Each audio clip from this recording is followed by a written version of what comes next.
I retired from banking, but the numbers still speak to me. And that morning, they screamed betrayal. The rain tapped against my kitchen window like impatient fingers on a desk. Just another Tuesday in Boise. I poured my coffee black, the way I'd taken it for 40 years, at Horizon Federal. Milo, my tabby, wound between my ankles as I shuffled through the morning mail. Bills, advertisements, a card from my dentist reminding me I'm overdue. Then, an official envelope with the Horizon Federal logo caught my eye. Too thick to be a statement, too formal to ignore. I slid my reading glasses on and tore it open carefully, the way old bankers do. Inside, a detailed loan statement for $210,000, in my name. My first thought wasn't panic. It was professional curiosity. 38 years of banking teaches you to investigate before you react. I studied every line, my coffee growing cold beside me. Loan issue date, March 4th, 25.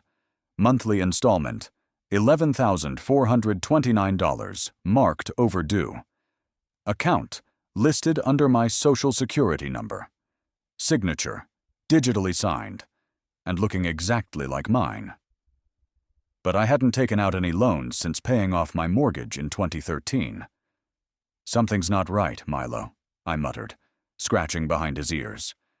He purred, unconcerned with human problems like identity theft. I powered up my laptop and logged into my Horizon account. No deposit of $210,000 had ever hit my checking. Methodically, I scanned every transaction from the past 3 months. Nothing unusual. But then I noticed a line in the loan document's fine print. Funds transferred to joint account holder within 6 hours of dispersal. Joint holder, Chase Miller. My son. My stomach tightened. After Rachel died in 2018, I'd added Chase to my account for emergencies only. He had a newborn then, was starting at that marketing firm downtown. I thought I was being helpful, a safety net for my only child. I stared at his name until the letters blurred. The memory surfaced without invitation. Chase at 12, tears streaming down his face after breaking our neighbor's window with a baseball. "I didn't mean to, Dad," his little hand in mine as we walked over to apologize together.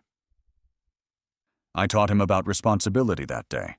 Or, I thought I had. I picked up the phone and dialed Horizon's customer service. After the usual verification process, I was connected with a representative named Nora. "Mr. Miller, I see you're calling about the personal loan issued on March 4th. How can I help you today?" Her voice was professional, pleasant. No idea she was speaking to a man whose world was splintering. "I need information about this loan. I didn't apply for it." Silence. Then keyboard clicks. "The application was submitted online from an IP address in Boise," she explained. "Our digital verification process shows face match technology confirmed your identity. All metadata indicates you submitted this yourself, Mr. Miller." My banker's instinct caught the carefully neutral tone. She'd been trained to spot fraud cases. "The funds were redirected to a joint checking account opened 7 years ago," she continued. "The account lists a second holder, Chase Miller. Funds were moved to his personal checking account the same day." Rain drummed harder against the glass. I stood at my kitchen window, watching water stream down the pane, distorting the world outside. Something inside me went very still. "Are you telling me my son stole my name?" My voice cracked only once. Nora's tone softened. "Would you like to file a fraud report, Mr. Miller?" "I'll call you back," I said, and hung up. I sat at my kitchen table, connecting dots I'd been too blind to see. Chase's new house in Edgewater Hills, that German car he drove when we met for lunch last month, his casual mention of investments coming through. No calls asking for money, no signs of distress, just theft, wrapped in digital forgery. I walked to the hall closet and pulled out my old banker's briefcase.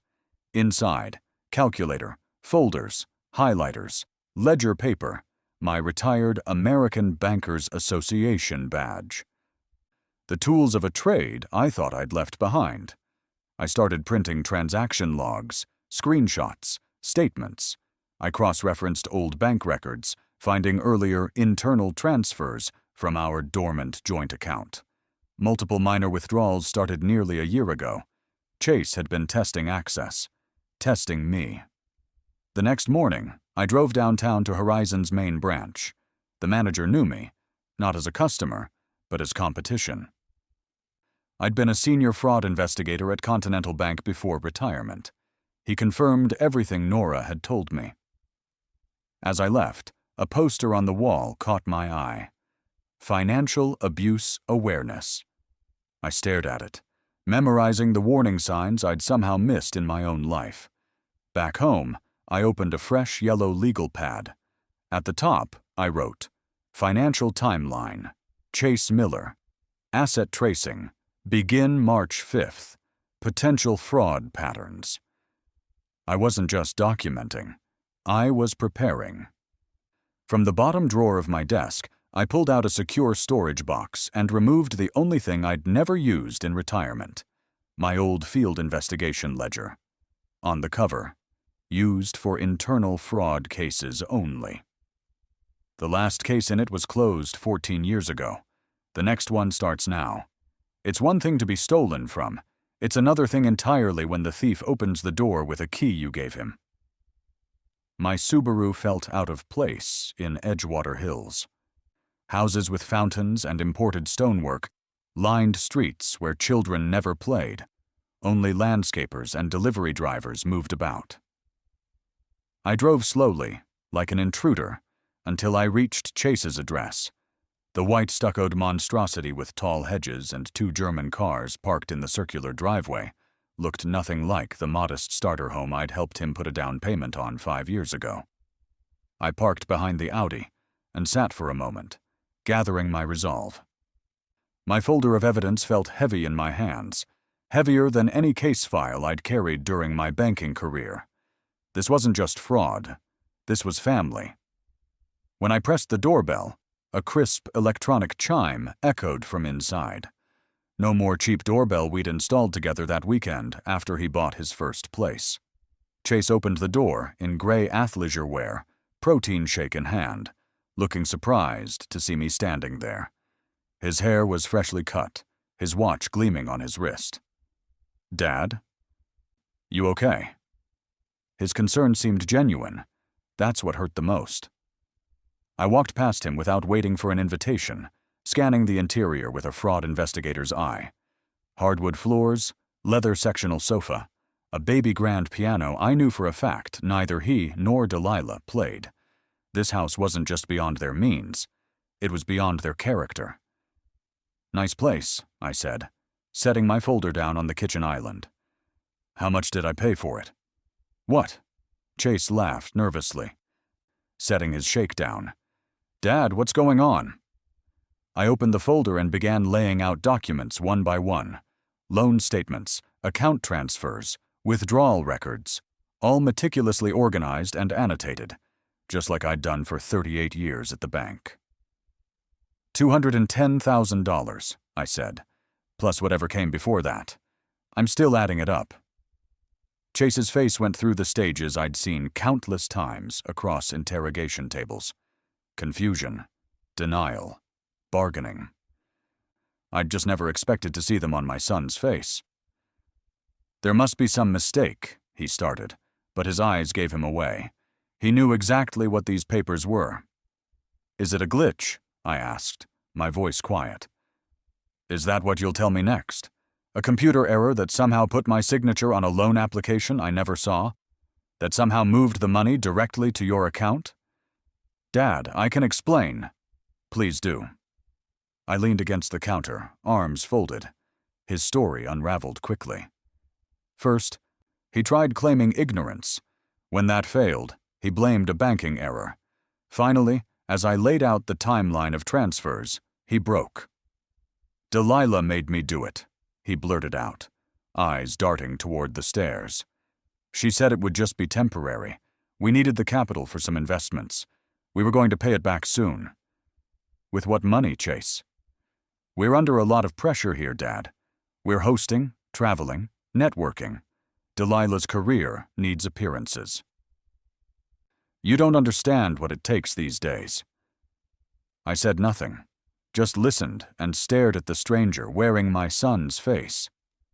Who's paying the $11,429 a month? I finally asked. Before he could answer, footsteps sounded on the stairs.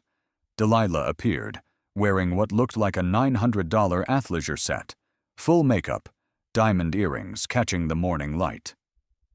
"Oh, Harold, we weren't expecting guests," she said with practiced warmth.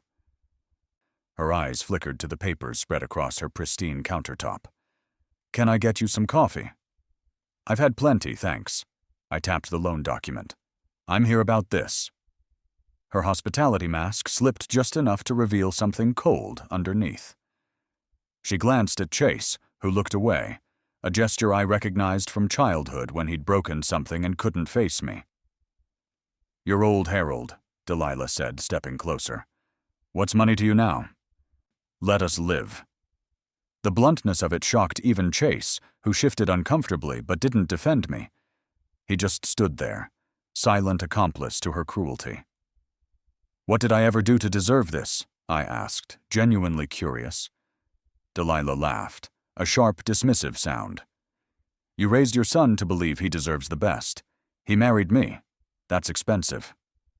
The memories flooded in unbidden, working 2 jobs after Rachel died to cover Chase's wedding. Skipping vacations for years to help with his tuition, living in my modest apartment while putting away money for his future, for emergencies I prayed would never come. "Did you even need the money?" I asked Chase. "Or was it just easier than earning it?" "We used that dormant account for the car, too," Delilah said with a wave toward the window. "Don't act so surprised, Harold. We've been managing your accounts for over a year." My blood went cold. "Accounts? Plural?" Chase shot her a warning look that came too late. "You know, Jared said you'd react like this," she continued, examining her manicure. "So dramatic over numbers in a computer." "Who's Jared?" I asked. "No one. Just a friend of hers," Chase answered too quickly. I made a mental note. Jared. A name to investigate. Chase moved closer, trying a different approach. "Dad, you always said family comes first. Why can't you just let this go?" "It's not like you need the money." Delilah stood at his side like a PR handler coaching her client. "You've lived your life, Harold. You're retired. What are you saving for?" They were weaponizing my age, my retirement, my past kindness against me. Every word was calculated to make me feel irrelevant, outdated, a hindrance to their entitled ascent. "You can't take it with you, Harold," Delilah said mockingly. "So what's the problem?" Chase said nothing. Silent endorsement. I should have been angry, should have shouted, threatened, demanded justice on the spot. Instead, I felt a strange calm settle over me, the kind that comes when certainty replaces doubt. I smiled, not with forgiveness, but with purpose. Carefully, I folded the documents and returned them to my folder. My silence clearly unnerved them more than any threat could have. "That's it? You're not going to do anything?" Delilah asked, suspicion replacing her mockery. "I already am," I replied. On my way out, I took a final look around their house, this time with the eyes of someone building a case file, a designer sculpture on the mantel, invoices pinned to a sideboard near the door. I casually took out my phone and snapped a photo, a bowl holding car keys labeled Delilah Lexus and Chase Audi. As I reached the door, Delilah followed, leaning close to whisper, "Don't do anything stupid, Harold. We'll clean this up when we're ready." I turned to face her, matching her whisper with my own. "I believe you will, but not the way you think." The door closed behind me with a solid, expensive thunk. In my car, I checked the photo I'd taken of their invoices. One name caught my eye. Jared Cole, property consultant, I said the name aloud, committing it to memory like a code. My investigation had just gained a new target. Some men retire from war. Some just change the battlefield. And I was back in the fight, this time for my name. Some men retire from war. Some just change the battlefield. I was back in the fight, this time for my name. For 2 days straight, I barely left my kitchen table. The space transformed into what we used to call a war room back in my banking days. Papers spread in methodical patterns, red threads connecting accounts and transactions, every detail labeled with precise timestamps. Milo watched from the windowsill, occasionally batting at the strings as if helping me connect the dots. I identified 5 suspicious withdrawals over the past 14 months from our joint account, ranging from $3,200 to $9,000, each one carefully labeled as internal transfers or investment funds. One entry led to a boutique jewelry store. I circled it twice. First stop on tomorrow's agenda. Sleep came in short bursts between spreadsheets and calculations. This wasn't just about money anymore. It was about uncovering the full extent of the betrayal. How deep did it go? How many lies had been told? How many more victims were there beyond myself? At 9 the next morning, I walked into Northern Gold Jewelers, a place I'd never been. The kind of establishment where prices aren't displayed and staff evaluate your worth before approaching. I straightened my tie and channeled my old bank investigator persona. "Good morning," I said to the manager, flashing my retired banker's credentials. "I'm following up on a suspicious transaction." 10 minutes and one discreet conversation later, I learned that Delilah Miller had purchased a Tag Heuer watch for $2,479, plus 2 custom rings and a men's bracelet. The manager remembered her clearly. "She demanded gift wrapping and acted like she owned the place," he confided. "Made quite an impression on our staff." "Who picked up the items?" I asked casually. He checked the system. "Jared Cole." She authorized him for pickup. Jared Cole, the name from the invoice. The second thread pulled loose. Back home, I began researching this property consultant.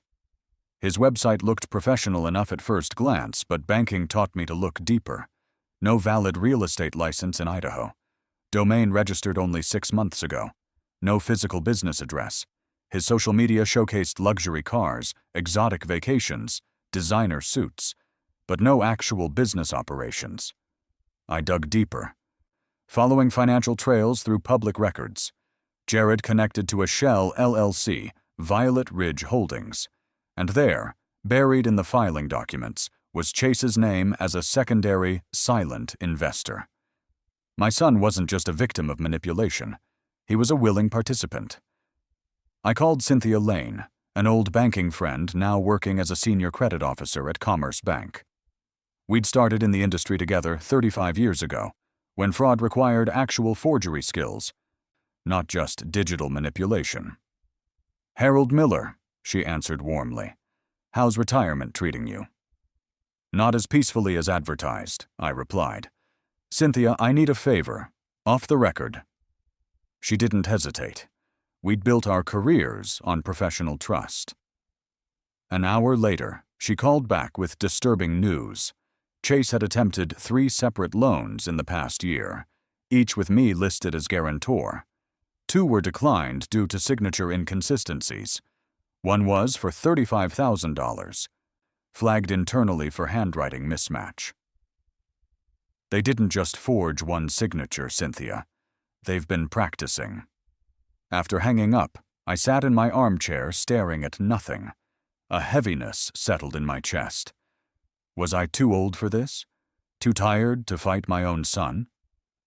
Then my phone buzzed with a saved voicemail from Chase, dated 6 months ago. "You'll always be my safety net, Dad." The words that once warmed my heart now fueled my resolve. The next day, I tracked down Tom Delgado, a former fraud investigator turned credit analyst at Inland Empire Credit Union. We'd worked cases together before my retirement. He agreed to meet at a coffee shop downtown. "Jesus, Harold," he said after reviewing my files. "This is elaborate." "How elaborate?" I asked. "Loan applications under your name appear at 4 different banks across Idaho and Washington, all within 18 months. And Delilah?" Tom nodded grimly. "She appears as a financial consultant on at least 2 of them. We have surveillance footage from a declined in-branch application. Want to see?" On his tablet, crystal-clear security footage showed Delilah entering Cascade Trust Bank, using a fake ID matching a forged co-signature in my name. Tom gave me a flash drive copy. "This isn't just fraud, Harold. This is organized crime." For the next week, I became their shadow. I followed Delilah one afternoon to Rivergate Mall.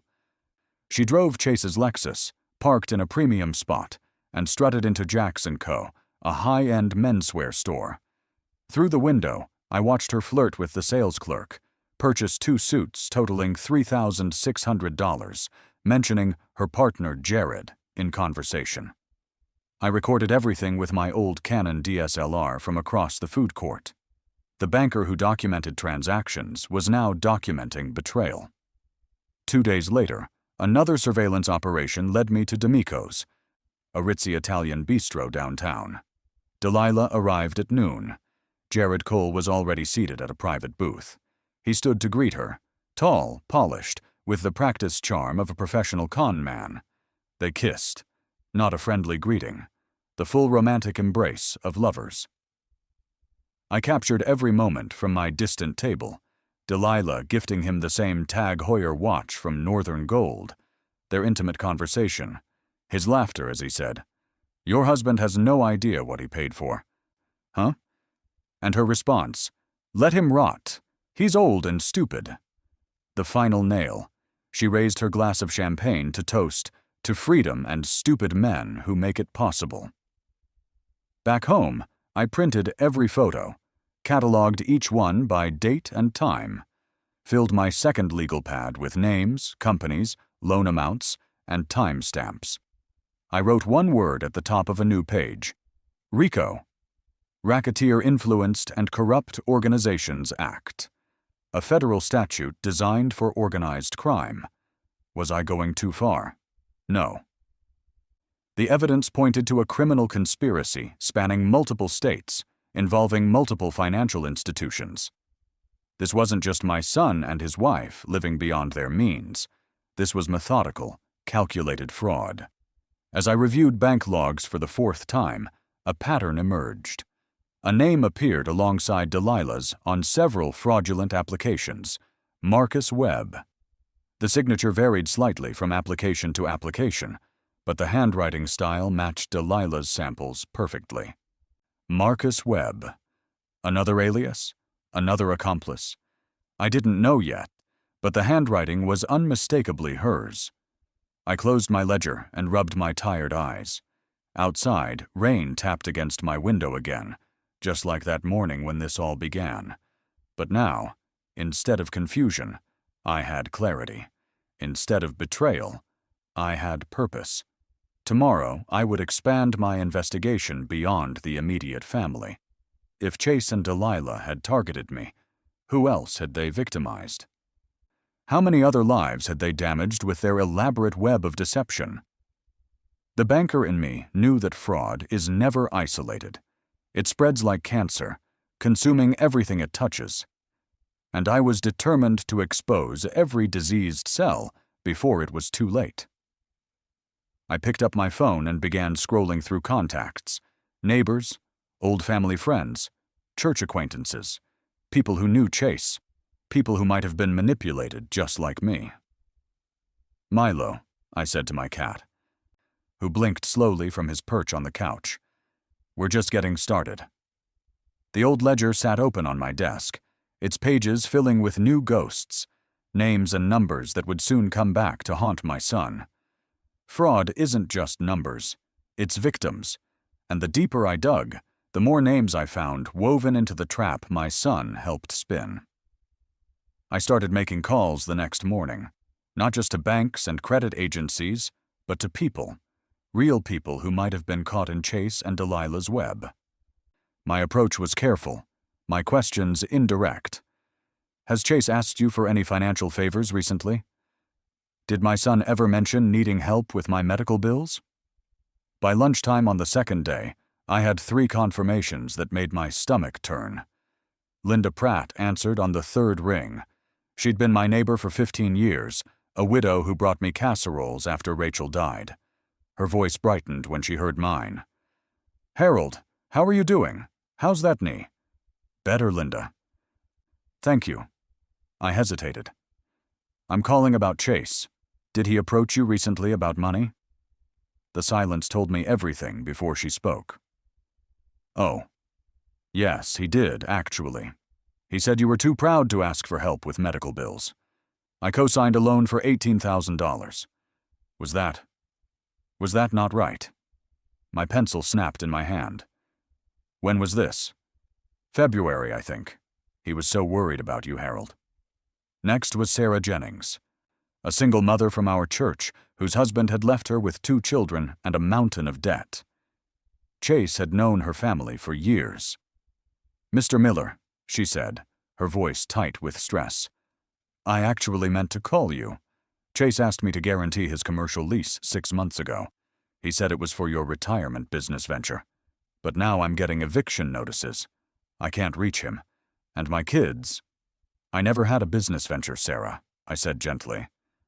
"And I'll make this right." The 3rd call was to Reverend Malcolm, retired from our church but still active in the community.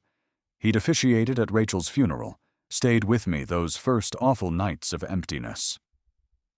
"Harold, my friend," he said warmly, "I've been meaning to check on you. Chase said those debt collectors were giving you trouble. I gave him $12,000 from my retirement fund.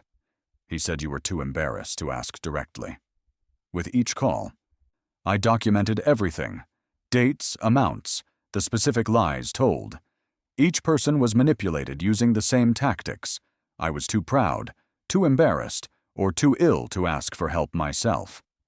Chase was handling it quietly. The money would be repaid in 60 days.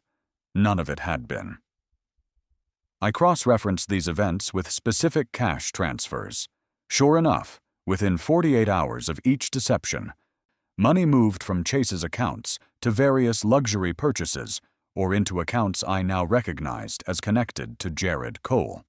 By evening, I was sitting across from Patricia Bowen in her downtown office. A retired federal fraud prosecutor now working civil cases, she'd been recommended by Tom Delgado. Her gray hair was cut in a sharp bob, her eyes missing nothing as she reviewed my files. "This documentation is better than most FBI prep files I've seen," she said, closing my ledger. "You didn't forget anything in retirement, did you?" "Some skills stay sharp," I replied. "Harold, this isn't just family fraud. This is a criminal conspiracy spanning multiple states, involving multiple financial institutions and numerous victims." She leaned forward. "I'll represent you, and I think we should file civil action immediately." "And criminal charges?" Her eyes met mine. "That's your decision. He's your son." I thought of Linda Pratt, living on a fixed income, co-signing a loan for my non-existent medical bills, of Sarah Jennings, facing eviction with her children, of Reverend Malcolm, giving from his retirement to save me from imaginary debt collectors. "He stopped being my son when he victimized people who tried to help him," I said quietly. Patricia nodded. "Then let's build the strongest case possible." 2 days later, I stood in the Boise Community Center, facing 7 people seated in a semicircle, ages ranging from 35 to 80. All targeted emotionally and financially by Chase and Delilah's schemes. "Thank you for coming," I began, my voice steadier than I felt. "My name is Harold Miller. My son, Chase Miller, and his wife, Delilah, have committed fraud against each of you. I'm here to help make it right." I gave a brief presentation, almost like my old bank fraud lectures. Charts showing money flows, timelines of deception, patterns of manipulation. Patricia followed with a clear plan: civil suit for damages, potential class action, and criminal referral. Linda Pratt raised her hand. "I don't want to send your boy to jail, Harold. I just need my credit restored." "I understand," I said. "But this isn't just about money. It's about stopping a pattern that will hurt others if we don't act." Sarah Jennings spoke next, her voice trembling. "They told me the lease guarantee was just a formality. Now I might lose my apartment." One by one, they shared their stories. Different details. Same pattern. Emotional manipulation, leveraging trust, followed by financial deception. By the end, even Linda agreed. This had to stop. Patricia analyzed the evidence, noting the escalation pattern. They started small, $3,000 to $5,000 manipulations, mostly emotional appeals, then progressed to forged identities, digital fraud, and interbank deception. She pointed to a document I hadn't seen before. "This is concerning. Jared Cole and Delilah registered a second shell company, Onyx Core LLC. It appears they're funneling Chase's stolen money through multiple entities." I spent that night tracking Marcus Webb through public business registrations. The name appeared on 3 fraudulent loan applications with Delilah, all listing P.O. boxes or virtual addresses. The handwriting analysis confirmed my suspicion. Marcus Webb was another Delilah creation. For the next 3 days, I conducted surveillance outside Chase's home. Professional habits never die. I parked my Subaru on adjacent streets, used my telephoto lens, and documented Delilah's movements. She left for several hours each day, always alone, visiting upscale hotels, boutique wine bars, and office spaces I later traced to Onyx Core LLC. On the 3rd day, I followed her to Stanza Executive Suites downtown. A gray BMW pulled up. Jared Cole emerged and embraced her. Not a business greeting. I photographed them entering a suite together, Delilah carrying a duffel bag. The license plate trace confirmed it was registered to Jared. Back at Patricia's office, she began preparing official civil filings, victim affidavits, and asset tracing orders. "I've contacted an old federal colleague to initiate a criminal fraud inquiry," she told me. "The evidence is overwhelming, Harold." Our coalition regrouped a week later. Patricia laid out the timeline for legal proceedings. 7 victims, 17 fraudulent transactions. Over $400,000 stolen or manipulated. The federal prosecutor would be meeting with us next week. "Before we wrap up," I said, standing before the group, "I want you to know this isn't just about justice. It's about ending a pattern before they ruin others, before they target more vulnerable people who trust them." Linda Pratt, who'd been reluctant at first, took my hand. "You saved more than my savings, Harold. You gave me my dignity back. Don't you dare feel guilty about what happens to them now." I nodded, throat tight with emotion I couldn't express. That evening, as I updated my ledger with the day's developments, my phone rang. Tom Delgado's name flashed on the screen. "Harold," he said without preamble, "Jared Cole was just arrested in Seattle on an unrelated fraud charge, and the police found Delilah's name in his burner phone under the alias Red Queen." I set down my pen. The pieces were falling into place faster than I'd anticipated. Jared's arrest would accelerate everything, possibly exposing Delilah as a co-conspirator before our case even reached court. "What happens now?" I asked. "Now?" Tom's voice held a grim satisfaction. "Now you decide how public you want this to be." I thought of Chase and Delilah sitting in their stolen house, surrounded by things purchased with other people's trust. Of Linda and Sarah and Reverend Malcolm. All manipulated through their concern for me. "Let's meet them for dinner," I said, an idea forming. "One last conversation before everything changes." There's a particular flavor of silence when the liar realizes the room is full of truth, and I wanted to taste it firsthand. There's a particular flavor of silence when the liar realizes the room is full of truth, and it tastes like ash in the mouth. I chose Romano's for our meeting. Public enough to prevent a scene. Private enough for the conversation we needed to have. The restaurant had excellent lighting and neutral acoustics, details that matter when you're planning to record a confrontation. Old habits die hard. Patricia helped me organize the evidence into sleek black portfolios, each labeled Fraudulent Transaction Number 1 through Jur 7, with supporting photos and bank trace data. She'd wanted to come along, but this part I needed to do alone.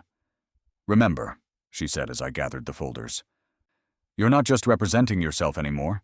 You're speaking for Linda, Sarah, Reverend Malcolm, and the others." I nodded, straightening my tie in her office mirror. I'd worn my best suit, the one I used to save for high-profile fraud cases back at the bank. There's something about dressing the part that steadies the nerves. "What if he denies everything?" I asked. Patricia handed me a small digital recorder. "Then you have this." And we proceed exactly as planned. Romano's was half full when I arrived at 7. I requested a corner booth with good sight lines to the entrance and ordered a club soda while I waited. The portfolios sat beside me like silent witnesses. Chase arrived first, 15 minutes later. He wore an expensive charcoal suit that still had the awkward shine of new money. His eyes darted around the restaurant before settling on me. The confidence he'd displayed in his home was gone, replaced by visible agitation barely contained beneath a forced calm. "Dad," he said, sliding into the booth. "What's this about? Your message sounded urgent." "It is," I replied. "Let's wait for Delilah." He fidgeted with his water glass, checking his phone repeatedly. "She might be running late. We could start without. We'll wait." 10 minutes later, Delilah made her entrance. Designer dress, designer sunglasses despite the evening hour. Walking with the deliberate slowness of someone making others wait on purpose. She slid in beside Chase, not bothering to remove her glasses. "Harold," she said coolly, "this is unexpected. We have plans later tonight." "This won't take long," I assured her, feeling the recorder in my jacket pocket. "I just have one question to start. Do either of you know who Marcus Webb is?" Chase looked genuinely confused. Delilah's posture stiffened almost imperceptibly before she recovered. "No idea," she said, picking up the menu. "Is he a friend of yours?" I opened the first portfolio and slid it across to them. Inside, surveillance stills of Delilah and Jared at D'Amico's, timestamps, receipts, and financial links connecting them to the shell companies. Chase reacted first, the color draining from his face as he flipped through the photos. His fingers trembled slightly against the glossy paper. Delilah remained impressively composed, though her knuckles whitened around her clutch purse. "This is pathetic," she laughed. "Deepfakes are everywhere these days. Is this why you called us here? To show us doctored photos?" I took out my phone and played the audio clip I'd recorded at D'Amico's, her voice crystal clear over the restaurant ambient noise. "To freedom, and stupid men who make it possible." Chase turned to her, eyes wide with shock that seemed genuine. "Who is he, Delilah? Who's Jared?" She waved dismissively. "He's a friend, a fallback. You weren't enough." "A fallback?" Chase's voice cracked. "You stole my father's life for a man with a fake LinkedIn page?" Her mask slipped completely then, contempt replacing the practiced charm. "Your dad's a relic, and you're the idiot who handed me the keys." I remained silent, watching their marriage crumble in real time across the white tablecloth. The waiter approached, took one look at our table, and wisely retreated without a word. "I have more," I said quietly, opening the second portfolio. 7 victims have filed a joint civil claim. Not just me, Linda Pratt, Sarah Jennings, Reverend Malcolm, others. People who tried to help you. Chase's eyes darted between the documents and Delilah. "What is he talking about? Who are these people?" "The people you stole from using my name as bait," I answered. "The widow who can barely make rent now. the single mother facing eviction, the retired minister who gave from his pension to help with my non-existent debt collectors. "I didn't know," Chase whispered. "I thought it was just—" "Just what?" I interrupted. "Just stealing from your father? Just committing federal wire fraud? Just forging my signature on loan documents?" Delilah's laugh was brittle. "Don't act so innocent, Chase. You cashed the checks. You drove the cars. You lived in the house." I laid down another folder. Jared Cole, whose real name is Marcus Webb, was arrested 2 days ago in Seattle. In exchange for leniency, he turned over emails from Delilah, confirming she orchestrated everything. Chase's face crumpled. "Marcus Webb, the guy from your yoga retreat last summer?" Delilah didn't answer. Her eyes were locked on the documents, calculating escape routes. "In Jared's emails," I continued, "Delilah refers to you as the idiot investor. Her words, not mine." I placed the final folder on the table. This one stamped with the initials RICO, Racketeer Influenced and Corrupt Organizations Act. Chase's eyes widened as he recognized the implications. "Federal?" he whispered. "Dad, this is federal." The realization that he wasn't just facing a family dispute or civil action, but potential criminal charges that could send him to prison, finally broke through his denial. Delilah suddenly shifted tactics. Her posture softened, voice dropping to a gentle, persuasive tone I'd heard her use on Chase countless times. "Harold," she said, removing her sunglasses to reveal carefully engineered vulnerability in her eyes. "You're a good man. This doesn't have to go to court. We can repay you. We'll liquidate assets. I'll leave Chase if that's what it takes." "It was never about money," I replied evenly. "You buried your betrayal in my name. You used my reputation, my trust, my relationships to steal from people who thought they were helping me. You don't get to offer deals anymore." I placed one final document on the table. Divorce papers, pre-drafted by Patricia, encouraging Chase to cut legal liability now before the federal court convicted Delilah. "Sign these," I told my son. "Tonight. It won't save you from everything, but it might help separate your crimes from hers." To Delilah's visible shock, Chase pulled the papers toward him without hesitation. His hands shook as he clicked a pen and signed his name on the marked lines. "Chase," she hissed, "what are you doing?" "Trying to save what's left," he muttered, not looking at her. I stood up, gathering the portfolios. "You thought you built a palace on my back," I said to both of them. "It's burning now." As I walked away, Delilah grabbed desperately at the portfolios, only to find her full wiretap transcript from calls with Jared attached to the back of the final folder.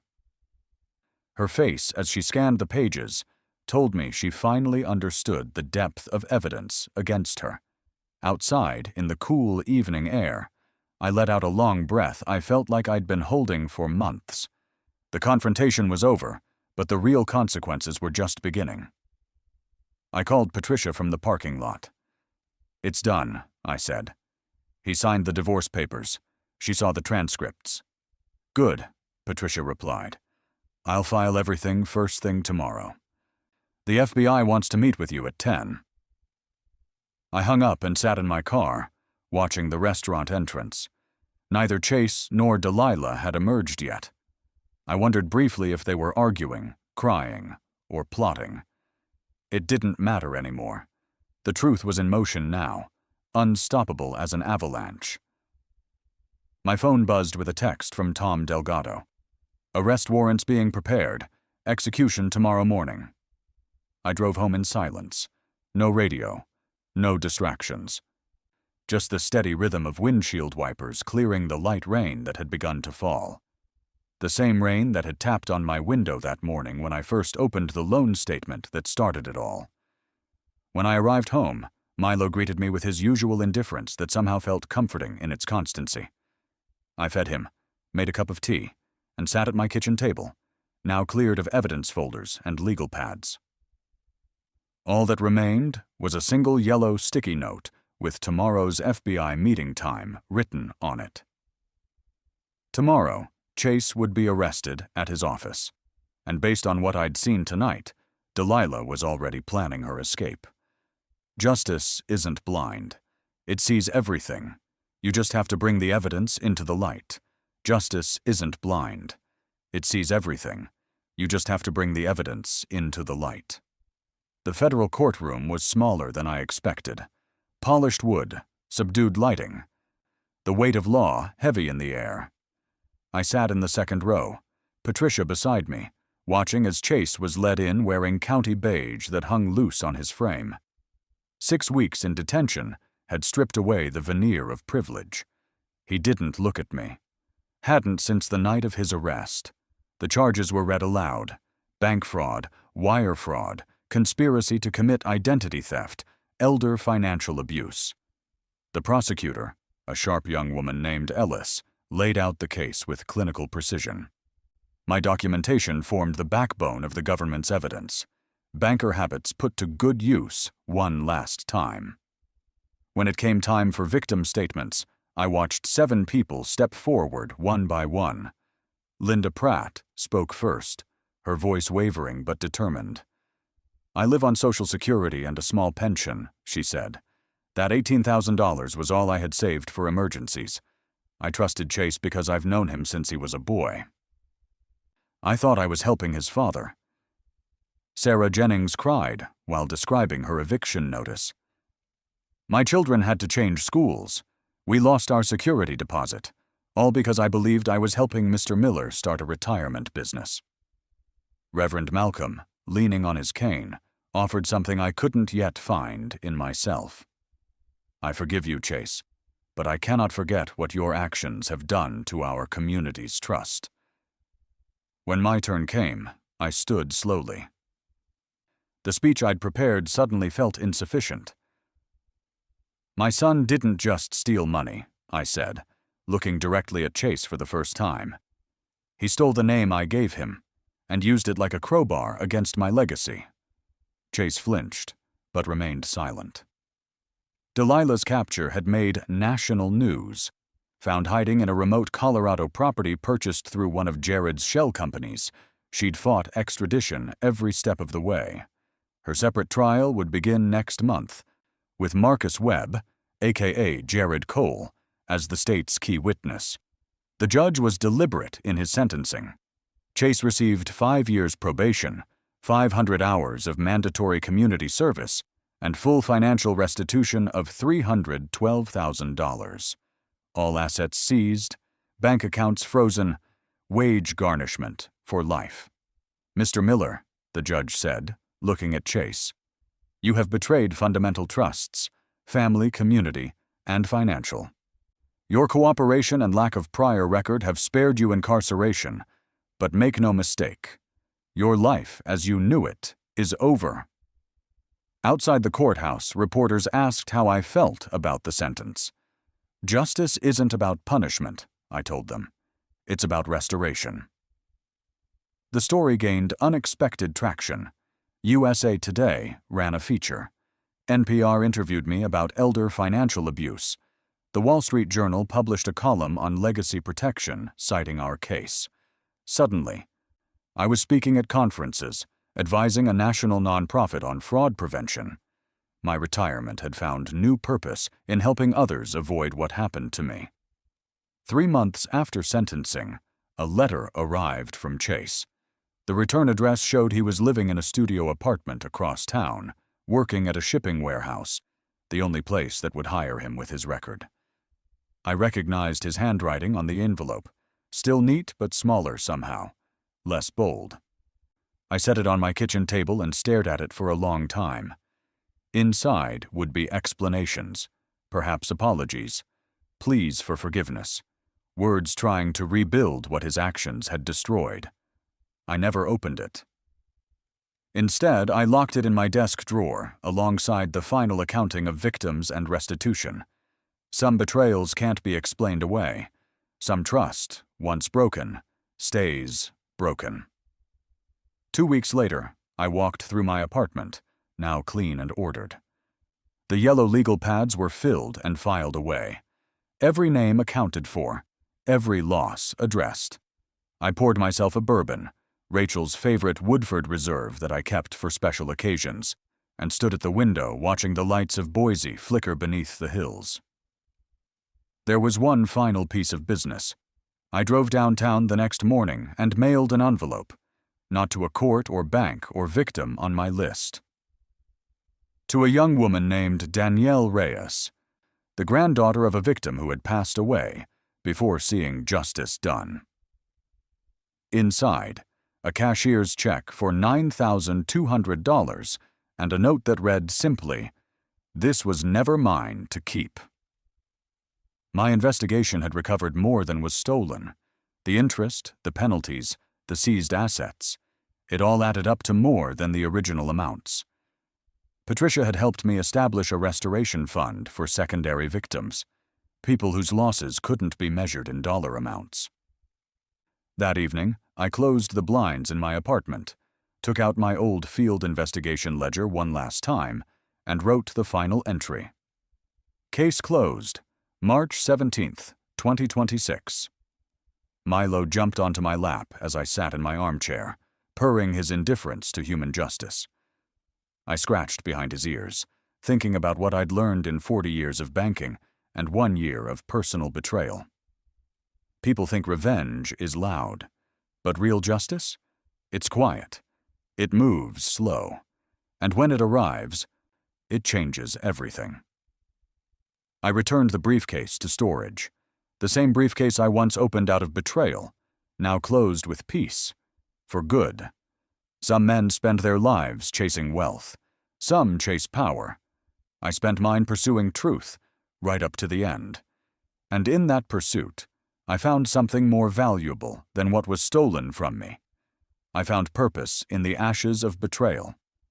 The numbers had spoken to me that rainy morning a year ago, but now, finally, they had fallen silent.